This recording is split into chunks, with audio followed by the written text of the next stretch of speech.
Dari tahun dari penjelasan dari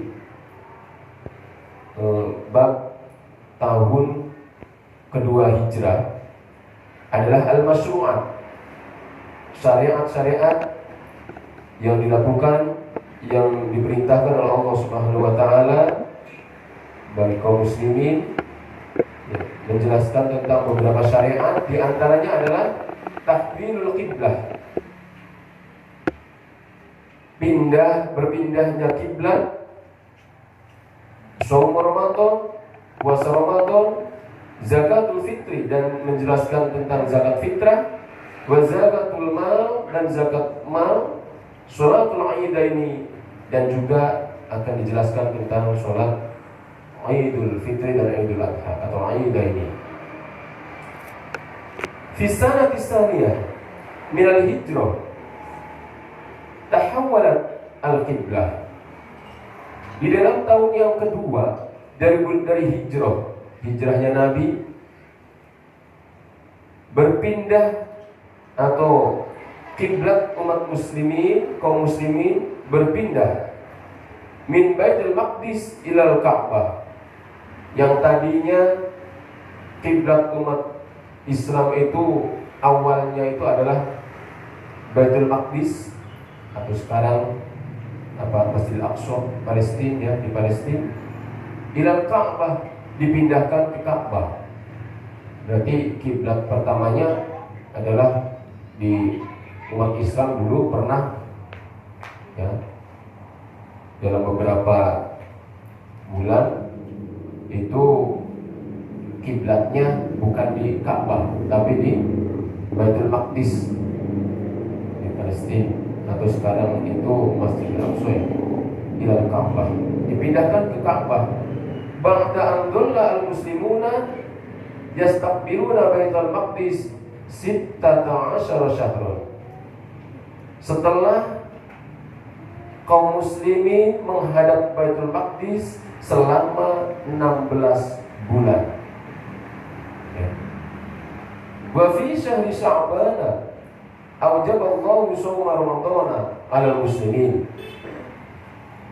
Dan di bulan Sya'ban Allah mewajibkan puasa Ramadan 'alal muslimin, kepada kaum muslimin. Nah, ini puasa Ramadannya, puasanya yang diwajibkan saat itu, yang disyariatkan adalah puasa Ramadan 1 bulan penuh. Nah, kenapa ini di bulan Sya'ban Allah mewajibkan puasa Ramadan? Maksudnya bagaimana? Maksudnya ya ini sebagaimana kita kalau membuat aturan atau apa, kan ada titik mangsa. Ibaratnya itu begitu titik mangsanya. Kapan datangnya perintah itu? Ya, perintah atau wajibnya puasa Ramadan itu jadinya adalah pada bulan Sya'ban. Sedangkan puasa bulan Sya'ban yang di situ ada yang namanya puasa nisfu Sya'ban.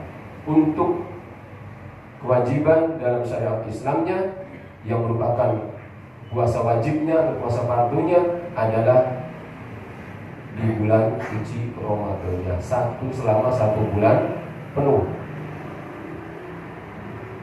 Kenapa Allah mewajibkan puasa Ramadan bagi kaum muslimin? Untuk kaum muslimin ini, liyadzuqa as-sha'imu shiddatal ju' wal 'atshi. Karena ini ada faedah yang luar biasa. Di antaranya, dengan diwajibkannya puasa Ramadan, maka orang yang berpuasa ini supaya turut juga merasakan betapa sangat betapa sangat laparnya, haus untuk merasakan lapar yang sangat, dan juga haus dan dahaga. Maka fatalina nafsuhu, maka dengan demikian hatinya menjadi lunak, wa yatahaddaba khuluquhu, dan supaya bersih akhlaknya, sehingga fayasbul alaihi badlus shadaqah, sehingga memungkinkan dan memudahkan untuk kaum muslimin yang berpuasa hatinya setelah lunak karena merasakan bagaimana hausnya, bagaimana laparnya, juga akan dia berpikir bahwa begitulah rasanya orang yang kelaparan, rasanya orang yang kehausan. Maka hati pun menjadi lunak untuk mudah memberikan sedekah.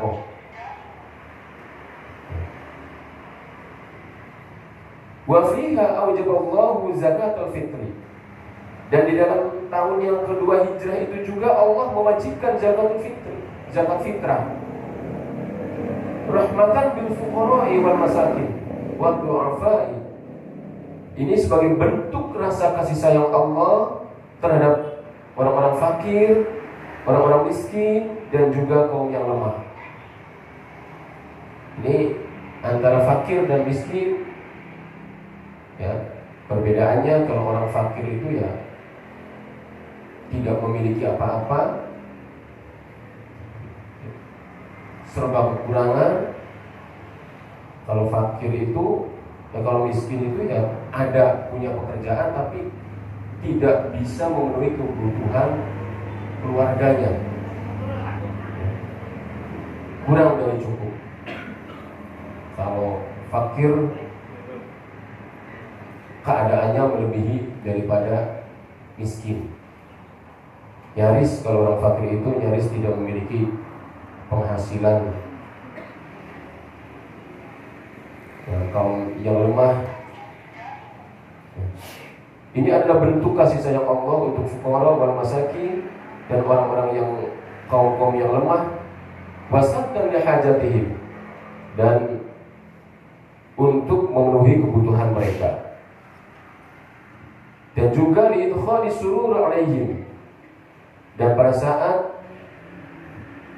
diberikan zakatul mal, zakatul fitrah, ini juga untuk memberikan rasa atau kebahagiaan kepada mereka. Wa fiha aujaba zakatul amwal wa a'taha lil asnafi samaniyah. Dan di dalam tahun yang kedua dari hijrahnya Nabi, Allah mewajibkan juga zakatul mal wa a'taha lil asnafi samaniyah. Dan Allah menentukan untuk memberikan atau sebagai mustahik daripada zakatul mal itu adalah 8 golongan yang telah ditentukan oleh Allah. Sebagaimana Allah berfirman di dalam surat At-Taubah ayat 60, ya. A'udzu billahi minasy syaithanir rajim. Innamas shadaqatu lil fuqara'i wal masakin wal 'amilina 'alaiha wal mu'allafati qulubuhum ila akhirih. Nah, ini asnaf yang 8 itu tercantum di dalam surat At-Taubah ayat 60. Silakan bisa dibuka sendiri nanti. Allah mewajibkan zakat mal ini untuk apa? Di antara hikmahnya adalah litaduma al-mahabbah bainal agniya wal fuqara, supaya terjalin kelestarian rasa cinta, ya, rasa cinta kasih sayang terhadap di antara orang-orang yang kaya dan orang-orang fakir, supaya terjalin, terbentuk rasa cinta, dan juga dapat menghilangkan kesenjangan sosial di antara mereka. Fayata'awanu wa yatanasuru, sehingga dengan demikian mereka mau saling bantu-membantu, saling tolong-menolong. Wa yatadhima al-amnu, maka akan terciptalah rasa aman di antara mereka karena tidak terjadi kesenjangan sosial. Yang kaya mau berzakat dan yang miskin merasa terbantu hidupnya. Yang fakir, yang miskin, yang lemah merasa terbantu dengan adanya zakat mal ini. Nah, ini andai kata zakat, baik zakat fitrah maupun zakat mal, ini benar-benar dilaksanakan dan sesuai dengan syariat, maka insya Allah kesenjangan sosial tidak akan terjadi. Wa fiha sanna salat al-aidaini liyatamakkana abna'ul baladi al-wahid min al-istima' fi yaumi 'Aidil Fitri wa 'Aidil Adha. Dan di tahun yang kedua ini juga Allah mensunahkan 2 sholat hari raya supaya memungkinkan suatu penduduk sebuah negara, sebuah bisa kota, bisa desa, bisa daerah, itu bisa berkumpul di dalam satu tempat pada saat Idul Fitri dan Idul Adha untuk melaksanakan sholat Idul Fitri dan Idul Adha bersama-sama. Ini di antara faedahnya,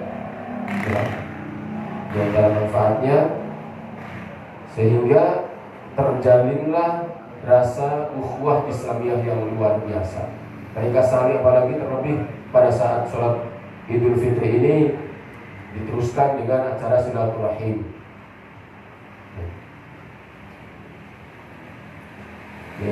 Untuk pembahasan di tahun yang kedua dari hijrah ini sudah selesai, tinggal kita ringkasannya, kita bahas ringkasannya. Yang intinya, isinya adalah sama sebagaimana yang dalam pasal-pasal yang disebutkan, yaitu di ringkasan dari tahun yang kedua dari bulan hijrah, dari hijrahnya Nabi. Khulasatus sanah tsaniyah utawi iku pasal mertelaaken ringkasan tahun kang kaping pindho. Fisana tsaniyah ing dalam tahun kaping pindho hadasat terjadi apa ghazwatul Waddan wa Buat wal Musyairah wa Badril Ula. Perang Waddan, perang Buat, perang Musyairah, perang Badr Ula yang pertama, wa Qarqaratul Qadr dan perang Qarqaratul Qadr. Walam yakun fil jami' harbun. Walam yakun lan ora-ora fil jami'i ing dalam sekabehane perangan apa harbun perangan. Wa fiha lan ing dalam as-sanah tsaniyah hadasat ghazwatul Badril Kubra, hadasat terjadi apa ghazwatul Badril Kubra, perang Badar Kubra. Idh kharaja ar-rasul, idh kharaja ing dalam semangsane atau ing dalam nalikane miyos sapa ar-rasul kanjeng rasul liya'taridu supaya melawani atau ngalangi sapa rasul ayron ing untan-untan atau rombongan li Quraisyin maring wong Quraisy. Wa ma'au lan iku sartane kanjeng rasul salah sumiatin ana wong 300 wa salasata asyara lan 13 apane rojulan wong lanange.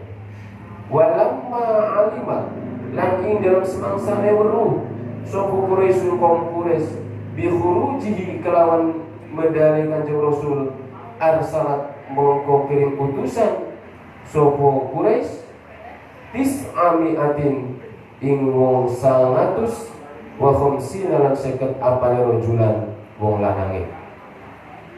Di sini ditulis sittamiatin. Pada pembahasan yang terdahulu adalah tis'amiatin 900 ya. Makanya di atas ada penjelasannya fi ma qablahu tis'amiatin. Ya.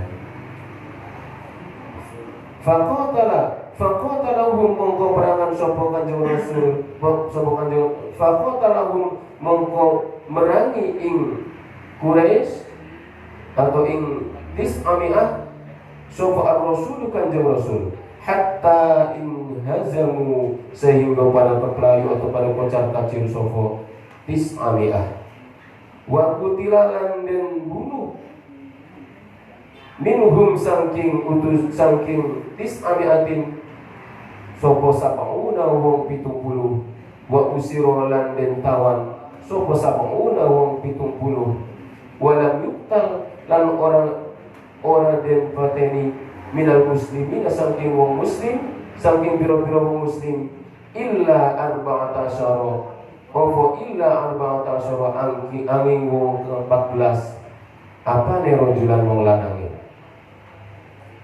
wa qad hakama lan teman-teman wis majib akan sapa ar-rasul kanjeng rasul al-fida'a ing tebusan alal agniya'i atas wong kang sugih faftadathum mongko nebusi ing agniya sapa Quraisy wong Quraisy amal fuqara'u anapun utawi biro-biro wong fakir iku fafida'uhum utawi tebusane fuqara iku ta'limu sibyanil madinati mulang ing piro-piro bocah cilik tanah Madinah al-qira'ata mulang ing wacan wal kitabata lan tulisan. Dalam ringkasan tahun yang kedua ini terjadi beberapa peperangan, di antaranya adalah perang Badar, perang Buat dan perang Musyarah serta perang Badar Al-Ula yang pertama dan perang Qarqaratul Qadr, tetapi semua itu tidak sampai terjadi peperangan.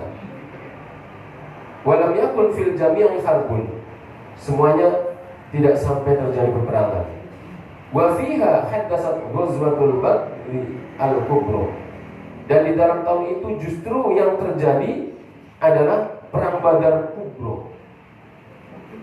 Perang Badar Kubra ini terjadi bagaimana? Idh kharaja ar-rasulu liya'taridu 'ayran bi Quraisy. Ketika Kanjeng Rasulullah sallallahu alaihi wasallam keluar dengan tujuan untuk menghalangi rombongan kaum Quraisy, di mana Kanjeng Rasulullah saat itu ditemani atau membawa pasukan sebanyak 313 pasukan. Wa ma'u salasumi'atin wa salasata asyara rajulan. Walamma 'alimat Quraisyun bi khurujihi arsalat tis'ami'atin wa khamsina rajulan. Dan ketika kaum Quraisy mengetahui bahwa Rasulullah SAW keluar dengan pasukannya, maka mereka pun mengutus 950 orang pasukan. Kemudian faqatalahum Rasul hatta inhazamu. Maka Rasulullah pun berperang dengan mereka, memerangi mereka sehingga mereka semua lari kocar-kacir, artinya kalah dalam perang Badar Kubra tersebut.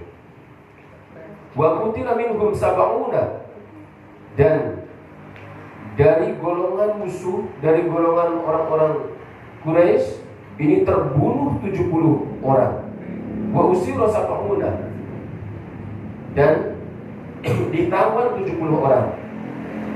Sedangkan dari kaum muslimin sendiri walam yuqtal minal muslimina illa 14 rajulan.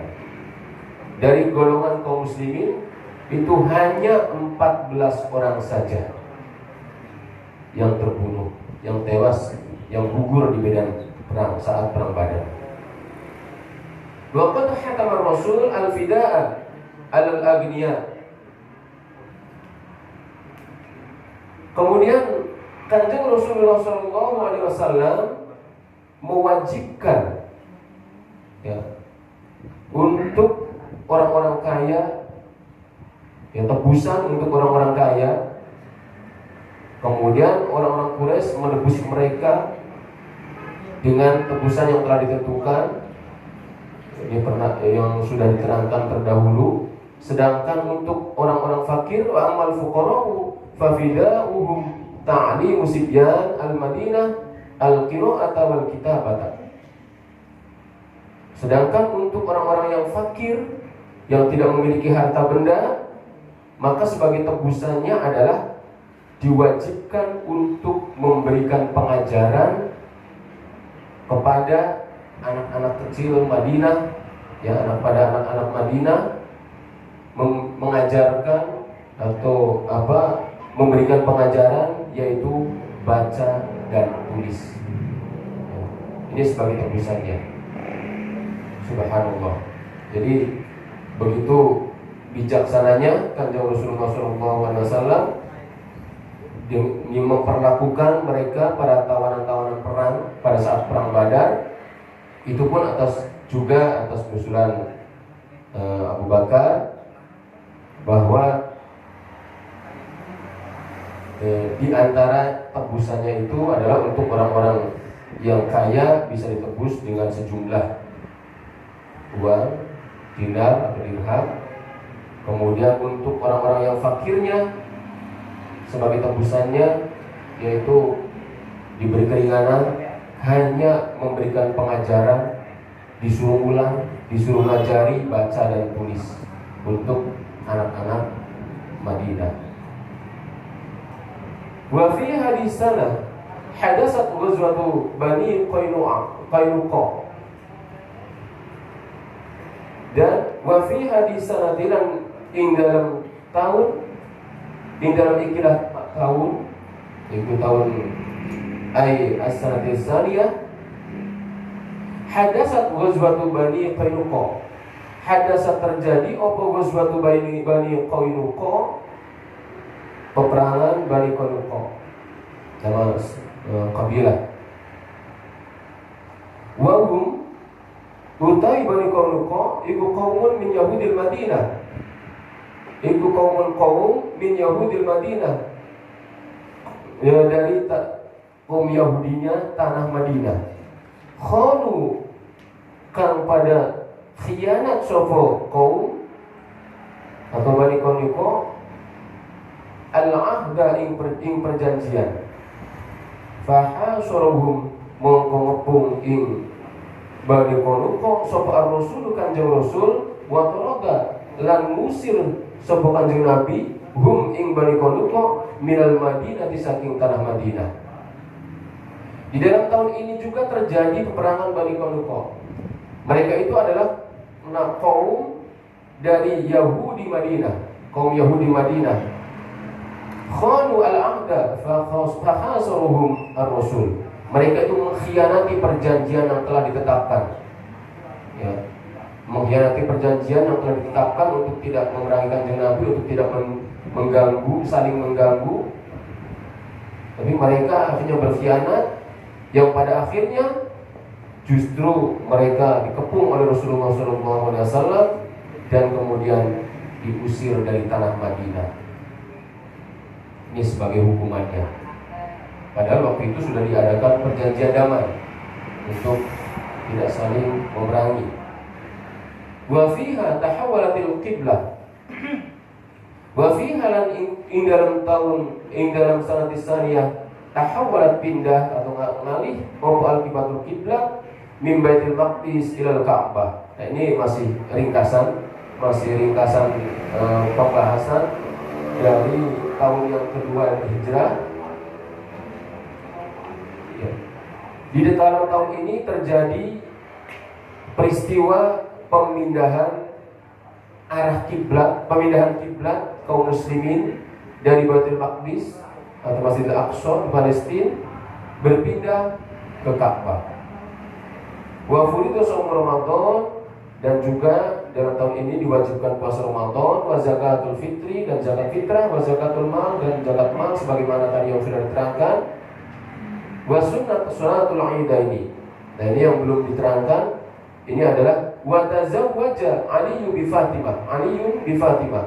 Wa tazawwaja lan garwo atau nikah atau semah, ya. Sofa Aliyun Sayyidina Ali bi Fatimah kelawan Siti Fatimah. Wa umruhu khali utawi umure Sayyidina Ali iku ihda siji wa isruna lan 20 selikur. Apa ne sanatan taune? Wa umruha kali utawi umur Siti Fatimah iku khamsa asrota 15 apane sanatan taune.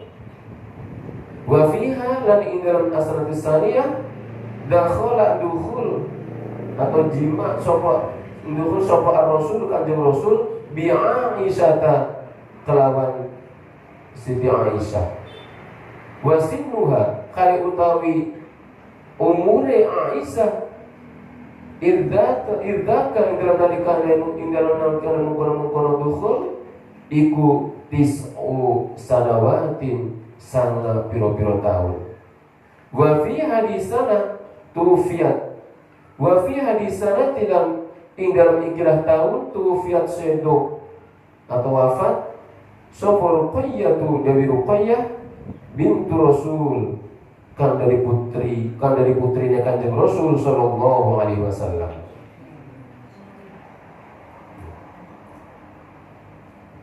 Dalam tahun yang kedua Hijrah ini terjadi juga ada peristiwa penting juga, yaitu menikahnya Sayyidina Ali bin Abi Thalib dengan Siti Fatimah binti Rasulullah. Wa umruhu 21. Pada saat itu umurnya Sayyidina Ali 21 tahun. Wa umruhu 21 sanatan. Wa umruha 15 sanatan. Sedangkan umurnya atau usianya Siti Fatimah kala itu adalah 15 tahun. Jadi selisih 6 tahun dengan Sayyidina Ali. Wa fiha dakhala ar-rasul bi Aisyah wa sinnuha idaka tis'u sanawatin. Dan di tahun itu juga Kanjeng Rasulullah sallallahu alaihi wasallam melaksanakan kewajibannya sebagai seorang suami terhadap Siti Aisyah.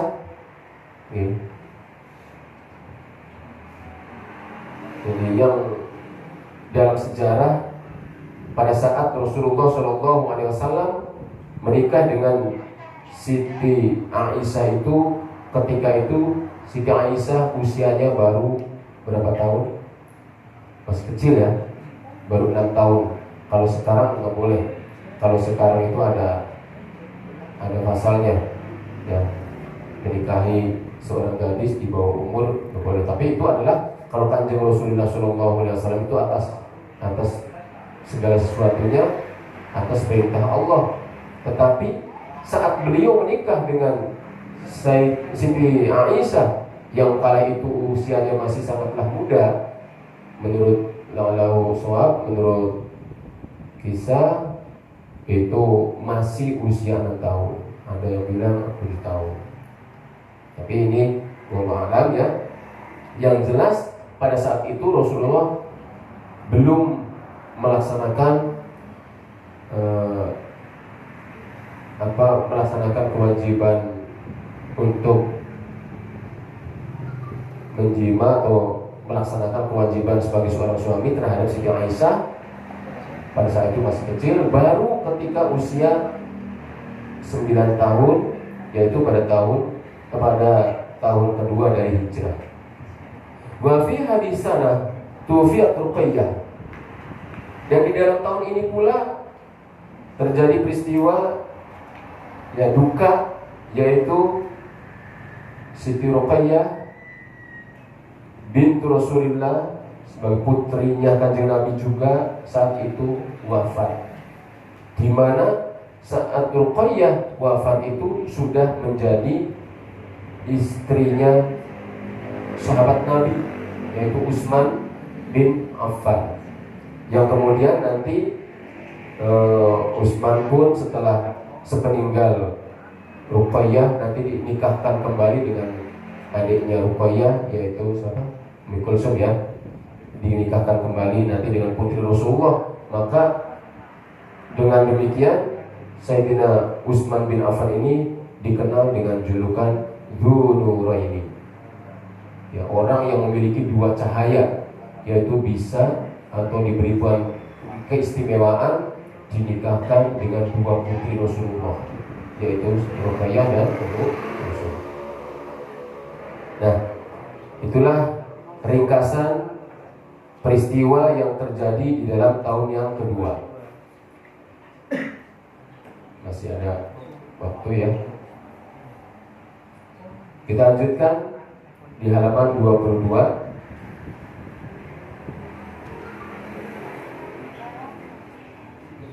As-sanatu salisah minal hijrah. As-sanatu utawi iku kumasan nerangkan tahun as-salisatu kang kaping 3 minal hijrah saking hijrah. Ai huwa iku ghazawatuha nerangaken pira-pira perangan fi sanati salisah kisatu du'sur wa islamihi lan mertelaaken kisah atau ceritane du'sur dan lan islami du'sur fi sanati salisati ing dalam tahun as-salisati kang kaping 3 minal hijrah saking hijrah hadasa terjadi opo ghazwatu Ghatafan perang Ghatafan wa ghazwatu Bahran lan perang Bahran wa ghazwatul Uhud lan perang Uhud wa ghazwatu Hamra'il Aswad lan perang Hamra'il Aswad walam yakun harbun walam yakun lan ora ono apa harbun peperangan itu terjadi illa fi Uhudin angin terjadi peperangan ing dalam perang Uhud.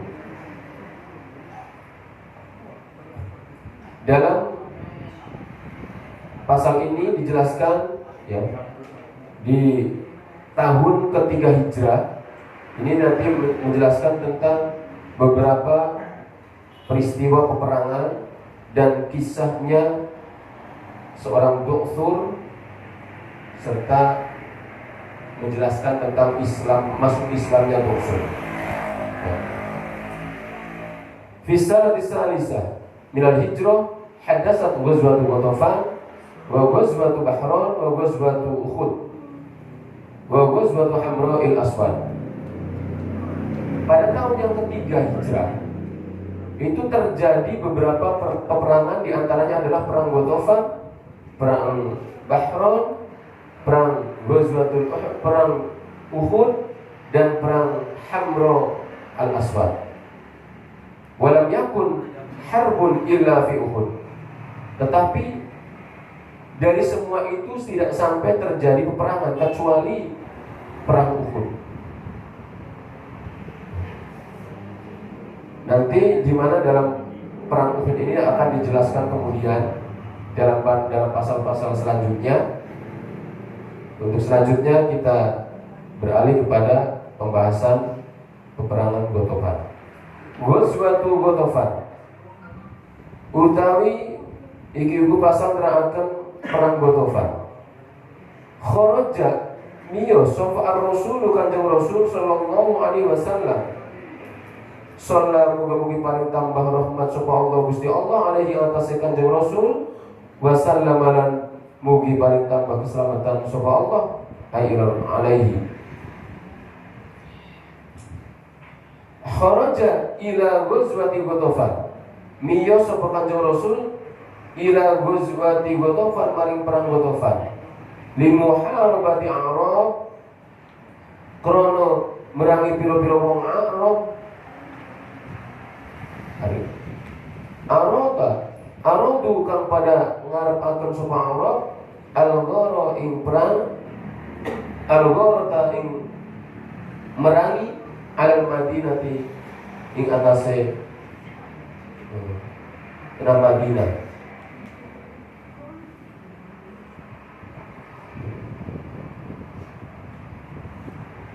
Falamma sami'u ing dalam semangsane ing dalam tatkalane ngrumu bi khurujir rasuli kelawan medale kanjeng Rasul sallallahu alaihi wasallam harubu mongko pada keplayu sapa Arab ila ruusil jibali maring pira-pira puncake gunung ya. Khaufan krono di minal muslimina saking pira-pira muslim.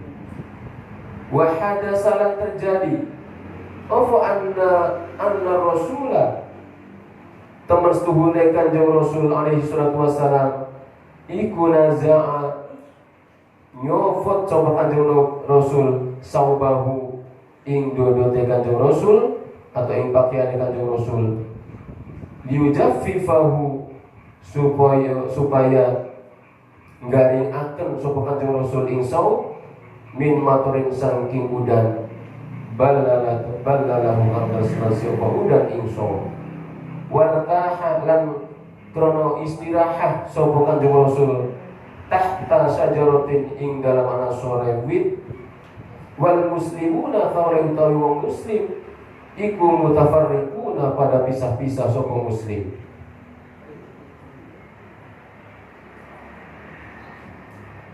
Pasal ini menjelaskan perang Ghatafan.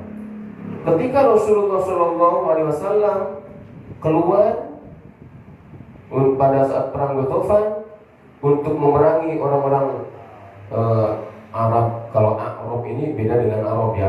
Kalau Arab itu orang Arab, kalau Arab itu orang-orang Arab pinggiran atau Badui lah.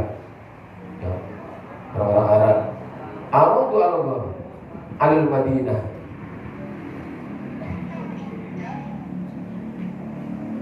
Jadi mereka yang tujuannya akan memerangi Madinah.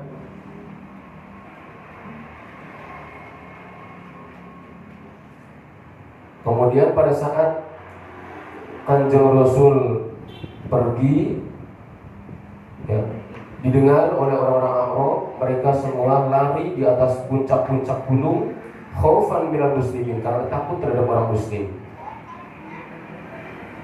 Wa hadatsa anna Rasulullah sallallahu alaihi wasallam naza'a sawbahu liyujaffifa min matarin ballalahu wartaha tahta sajaratin wal muslimuna mutafarriqun. Dan terjadi juga peristiwa bahwa saat itu Rasulullah sallallahu alaihi wasallam melepaskan bajunya. Saat Kanjeng Rasulullah sallallahu alaihi wasallam melepaskan bajunya dengan tujuan untuk mengeringkan bajunya setelah terkena hujan, yang setelah dibasahi oleh hujan, dan tujuannya adalah wartaha tahta syajarah, dan tujuan Rasulullah beristirahat di bawah pohon. Sedangkan wal muslimuna mutafarriquna, sedangkan kaum muslimin itu berpencar, berpisah-pisah, tidak menemani Rasulullah. Berarti kala itu Rasulullah SAW dalam kondisi, dalam keadaan sedang sendirian. Fara'ahu Arabiyyun ismuhu Du'sur, maka fara'ahu mongko nyawang, ya, mongko weruh atau nyawang sapa Arabiyyu wong Arab ismuhu kang utawi arane Arab iku Du'surun aran Du'sur. Fa'aqbala ilaihi bisayfihi, fa'aqbala mungkun limadep atau madep mapak ya. Fa'aqbala mungkun limadep mapak sapa Arab ilaihi maring Kanjeng Rasul bisayfihi kelawan pedangnya Arab hatta waqafa sehingga ngadep sapa Du'sur atau Arab ala ru'sihi ngatase sirai Kanjeng Nabi. Wa qala lan ngucap sapa Du'sur, man utawi sapane wong iku yang nauka kang bakal nyelametake sira, kang bakal nyelametake sapa man ing sira Muhammad minni saking ingsun ya Muhammad. Faqala mongko ngendika sapa Rasul Kanjeng Rasul sallallahu alaihi wasallam, Allah ay huwa Allah, aiman yamnauni Allah, ya, utawi wong kang bakal nulungi ingsun yaitu Allah. Dengan suara yang tegas Kanjeng Rasulullah menjawab tantangan Du'sur dengan jawaban Allah. Fa'asuba mongko ngenani ar-rajula ing wong lanang ay Du'sur. Maksudnya wong lanang itu ada Du'sur. Apa haibatun rasa wedi wa khaufun tegese kuatir rasa wedi. Fasa koto mongko nuli tiba atau ceblok atau gugur. Fasaqata mungkun gugur atau tiba atau jatuh apa as-saifu pedang min yadihi saking tangan Duksur. Fatanawalahu mungkun mundut sopo fatanawala mungkun mundut hu ing as-saif sopo ar-rasul kanjeng Rasul sallallahu alaihi wasallam wa qala mungkun ngendika sopo kanjeng Nabi man utawi sapane wong iku yang nauka kang bisa nyelametkan, kang bisa nyegah, kang bisa melindungi sapa man ing sira minni saking ingsun ya Duksur hai Duksur. Faqala mungkun ulin jawab sapa Duksur la ahada ora nono wong suci iku maujud kang bisa nyelametkan ingsun. Fa'afa mongkon uli ngapura anhu saking Duksur sapa ar-rasul kanjeng Rasulullah sallallahu alaihi wasallam. Fa aslama mongkon uli manjing Islam sapa Duksur wa da'a lan ajak-ajak sapa Duksur qaumahu ing qaume Duksur lil islami maring agama Islam.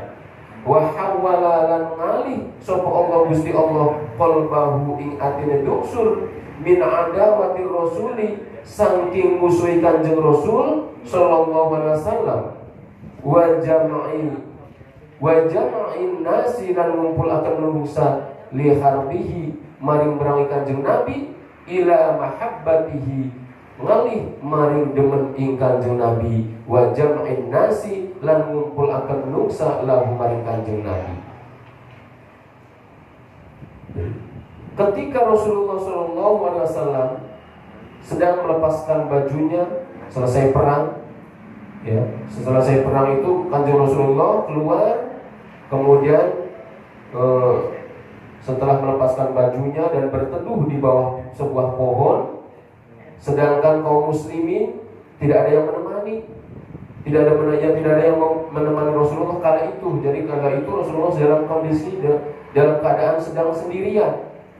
Fara'ahu al-a'rabiyun asmuhu Duksur. Saat itu ada seorang A'rab, orang Arab Baduy, ya, orang ini alasan pinggiran itu datang yang namanya Duksur. Fa'aqbal ilahi bisayfihi, datang dengan menghunus pedang hatta waqafa ala rasihi, yang mana berdiri, ya, mereka sehingga si Duksur ini berdiri di atas persis di hadapan Rasulullah, di atas kepalanya Rasulullah yang kala itu kanjeng Nabi sedang berteduh di bawah pohon. Wa qala may yamna'uka minni ya Muhammad, ia berkata, wahai Muhammad, siapa yang bisa melindungimu dariku, sambil menghunus pedang, ya. Faqala ar-rasul sallallahu alaihi wasallam, kanjeng Rasulullah tidak merasa gentar, kanjeng Rasulullah tidak merasa khawatir, bahkan Rasulullah menjawab dengan tegas, Allah, ya, ai man yamna'uni minka, Allah, orang yang melindungiku darimu ya wahai Duksur, yaitu tiada lagi adalah Allah. Dengan suara tegas, maka fa'asoba ar-rajula haibatun wa khaufun, maka dengan demikian jawaban Rasulullah itu bisa menggetarkan, bisa menjatuhkan seorang Duksur, rasa takut yang luar biasa, gemetar. Fasaqata as-saifu min yadihi, sehingga pedang yang di tangannya itu gugur, jatuh. Lalu fatanawalahu ar-rasul sallallahu alaihi wasallam wa qala man yamna'uka minni ya Duksur. Sekarang berbalik, ketika pedang itu sudah jatuh, maka diambil oleh Rasulullah sallallahu alaihi wasallam. Lalu, ya, Rasulullah pun melakukan hal yang sama.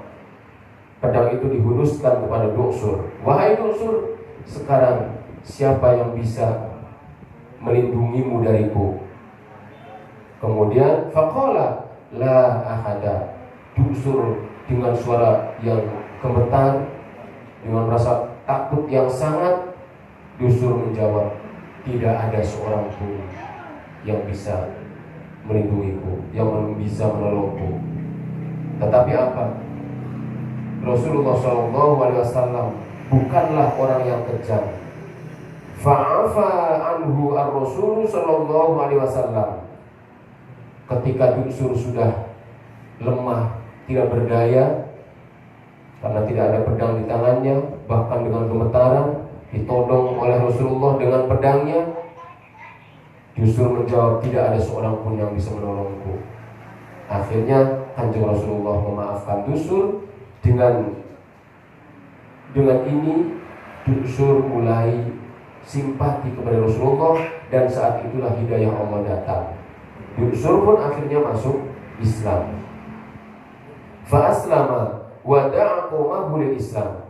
Maka Duksur pun masuk Islam dan mengajak kepada kaumnya untuk masuk Islam. Wa hawwalallahu qalbahu min adawati Rasul sallallahu alaihi wasallam wa jam'in nas li harbihi ila mahabbatihi wa jam'in nas lahu.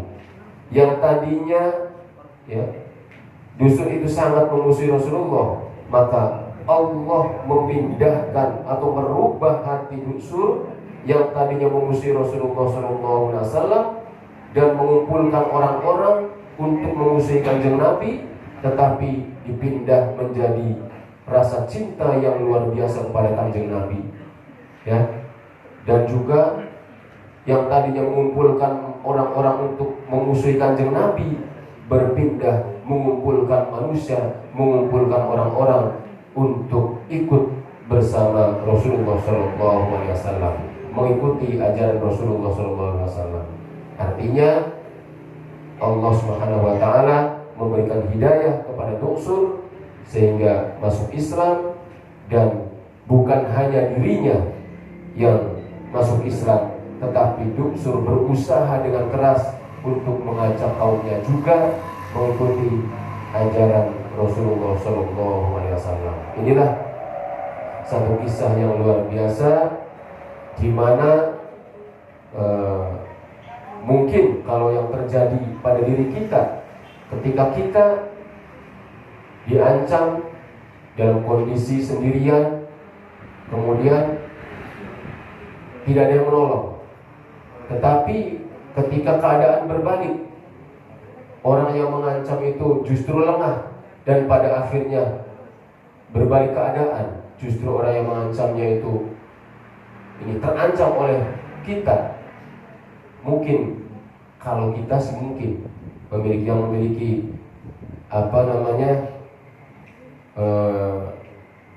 yang tidak seperti Rasulullah. Barangkali kalau orang biasa, ini kesempatan ini tidak bisa disia-siakan, mungkin langsung dibunuh mungkin kalau orang lain. Tapi ini adalah Rasulullah. Ketika Rasulullah diancam akan dibunuh, tetapi dengan izin Allah, yang membunuhnya itu tidak berdaya dan bahkan berbalik untuk diancam dengan Rasulullah. Ketika sudah tidak berdaya, Rasulullah pun memaafkannya. Dan inilah yang menyebabkan banyak orang-orang kafir yang masuk Islam karena melihat sendiri akhlaknya Rasulullah SAW yang mulia, yang begitu agung, yang patut kiranya untuk dijadikan teladan bagi kita umatnya. Wallahu a'lam. Mudah-mudahan apa yang kita bahas kali ini ada manfaatnya dan kita ambil hikmahnya, dan insya Allah dalam pertemuan berikutnya akan dibahas, yaitu Ghazwatul Uhud, perang Uhud. Mari kita tutup pertemuan kali ini dengan membaca doa penutup majlis. Bismillahirrahmanirrahim.